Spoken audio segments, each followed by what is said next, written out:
मुख्तलिफ ममालिक में ये अपॉर्चुनिटी है कि ड्यूरिंग द स्टडी या फिर आप डिग्री मुकम्मल करते हैं तो उसके बाद आप स्विच करके वहाँ की रिहाइश जो है वो मुस्तकिल भी ले सकते हैं? जी, पहली चीज़ ये कि वर्किंग अलाउ है वहाँ पर लीगली, और सेकंड ये है कि कुछ यूनिवर्सिटीज़ के कुछ कोर्सेज जो हैं वो हफ्ते में 1 से 2 दिन आपकी क्लास होती है और बाकी टाइम पे आप वहाँ पे जॉब कर सकते हैं। इसके बाद जो वीज़ा कोर्स स्विच करना, यूनिवर्सिटी स्विच करना, कंट्री हत्ता के कंट्री भी स्विच आप कर सकते हैं। अच्छा, तो यूरोप के अंदर ये एडवांटेज है। जिस तरह आपने बात की कि लोग यूएसए जाना चाहते हैं, कनाडा या यूके जाना चाहते हैं, तो ये चीज़ देखें, वो एक कंट्री से दूसरे कंट्री में स्विच करने के लिए प्रॉपरली एक इमिग्रेशन को फेस करना पड़ता है, जबकि इन कंट्रीज़ में रहते हुए ये फैसिलिटी उन्हें मौजूद हासिल होती है। उन्हें निज़ाम तालीम के हवाले से बताइए, इसी तरह का ही है, हमसे मिलता जुलता है? अगर कोई ज़हन वहाँ से निकलना चाहे और ये देखे कि मैं अब ज़ाहिर है यूरोप जा रहा हूँ, तो या टोटली डिफरेंट है, क्या कहेंगे इस पर? जी देखें, जो इंटरनेशनल कोर्सेज़ हैं जो यूनिवर्सिटीज़ ऑफ़र करती हैं, उनका मैकेनिज़्म जो है पढ़ाने का तरीकाकार वो इंटरनेशनली रिकग्नाइज होता है, यानी कि अच्छी डिग्री आपको मिलती है और एजुकेशन में फ़र्क नहीं है। डेफिनेटली असाइनमेंट बेस भी होता है, रिसर्च बेस भी होता है।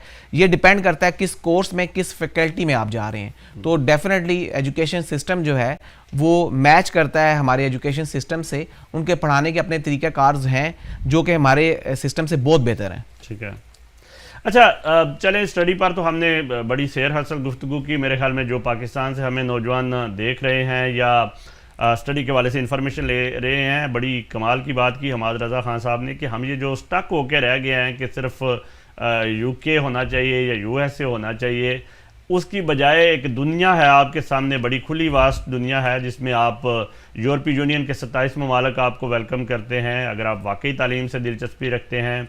फ़ीस के वाले से उन्होंने बताया कि बहुत कम है इससे यूके की निस्बत।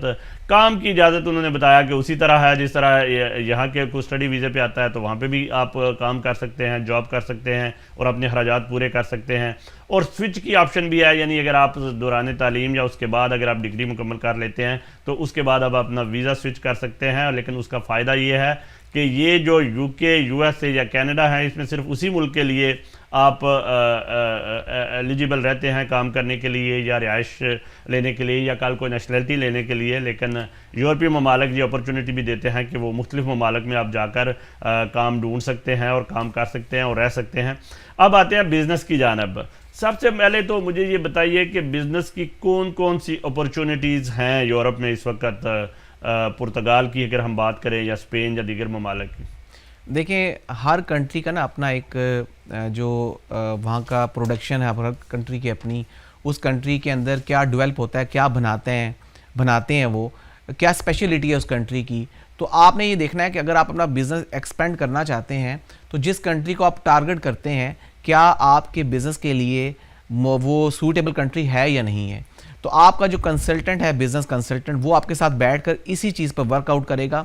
आपके बिज़नेस प्लान को डिज़ाइन करने में, आपको वहाँ की जो स्टैटिस्टिक्स हैं वो प्रोवाइड करने में हेल्प आउट करेगा कि क्या अदाद शुमार हैं जिनको देखते हुए आप अपनी बिज़नेस एक्सपेंशन करें। तो डिफरेंट बिजनेसेस हैं जिसके हवाले से लोग जा सकते हैं, एग्रीकल्चर के हवाले से, कंस्ट्रक्शन के हवाले से, हॉस्पिटैलिटी के हवाले से, टूरिज़म के हवाले से, आईटी के हवाले से।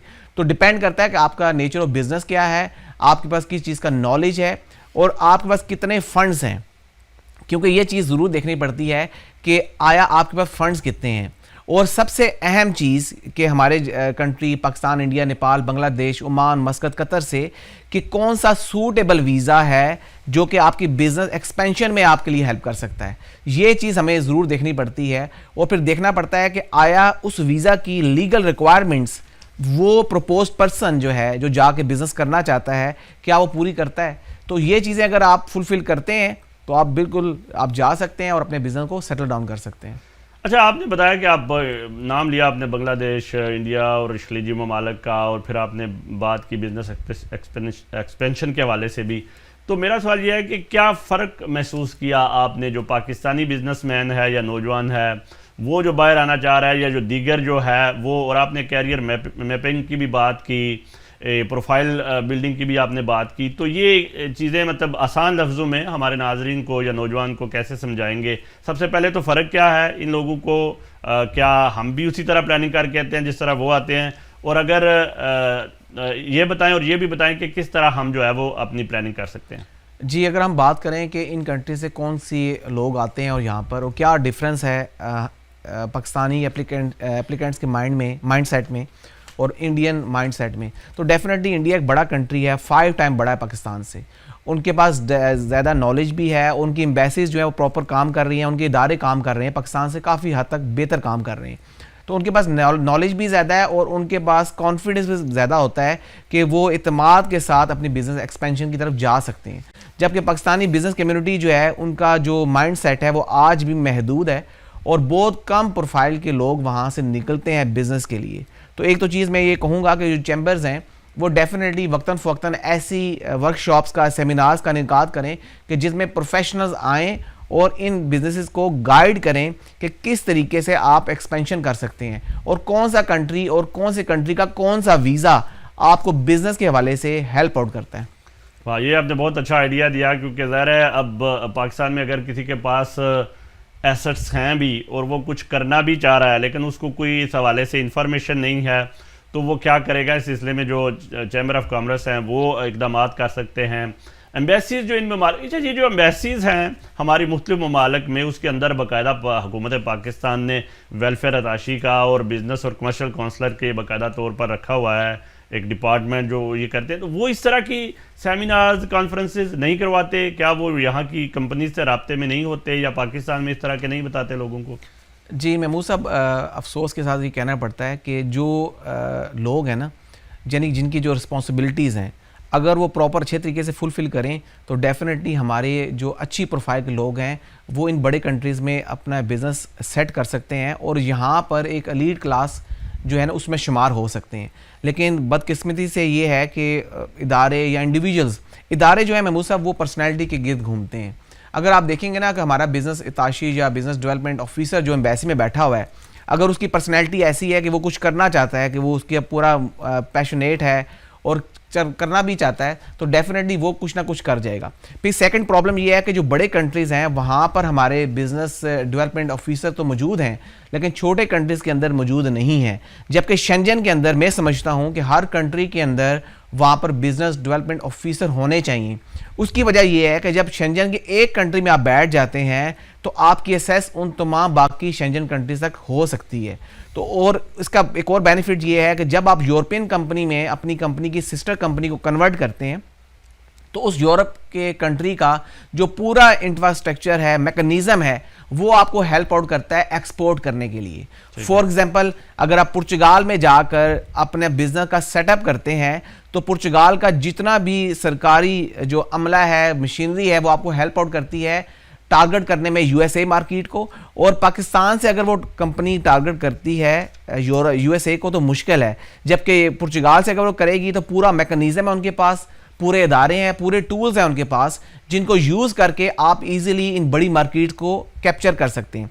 इसके साथ वो टारगेट करते हैं, अगर पुर्तगाल टारगेट करता है जर्मनी को, म्यूनिक को, तो आप उस कंट्री से, पुर्तगाल से जर्मन को भी कैप्चर कर सकते हैं। तो मेरी रिक्वेस्ट ये रहेगी तमाम सुनने वालों को कि आप हमारे पाकिस्तानी गवर्नमेंट जो है वो इन ममालिक में भी हमारे बिज़नेस डेवलपमेंट ऑफिसर ज़रूर तैनात करें, क्योंकि इन कंट्रीज़ की वजह से इनकी हमारे बिजनेस की एक्सपेंशन पूरी दुनिया में ईजिली हो सकती है। बहुत ज़बरदस्त है। इसके अलावा एक टर्म वो इस्तेमाल करते हैं कि जो लोग इन्वेस्टर होते हैं उनको भी मुख्तलिफ ममालिक में ऑप्शन दिया जाता है। इस वक्त जो है वो उसकी मतलब लिमिटेशन जो है वो बहुत ज़्यादा ऊपर लेके जा रहे हैं। तो यूरोपीय ममालिक में भी इस तरह होता है कि आप जो इन्वेस्टर हैं मतलब इतने लाख दें और आकर कोई भी बिज़नेस शुरू करें, या बाज़ दफ़ा होता है कि कोई न्यू आइडिया है आपके पास जो वहाँ के लोगों को आप बिज़नेस रोज़गार फराहम करेंगे, तो इस तरह की ऑप्शंस भी होते हैं? जी बिल्कुल, इन्वेस्टमेंट के लिए बेशुमार कंट्रीज़ में मौके मौजूद हैं। क्योंकि मैं ज़्यादा पुर्तगाल में रहा हूँ तो मेरे एक्सपीरियंस बाकी कंट्रीज़ का भी है, लेकिन मैंने अमली तौर पर जो तजर्बा किया है, जिसका ग्राउंड रूट लेवल का जो मेरे कनेक्शंस है और जो मेरे पर प्रैक्टिकल एक्सपीरियंस है वो पुर्तगाल का ज़्यादा है। ठीक है। तो पुर्तगाल में देखें 18 डिस्ट्रिक्ट्स हैं, 2 ऑटोनमस रीजन्स हैं और इन डिस्ट्रिक्ट्स का आपस में कंपटीशन भी चलता रहता है और वक्तन फ़वक्तन हर डिस्ट्रिक्ट के अंदर इन्वेस्टमेंट की अपॉर्चुनिटी होती है।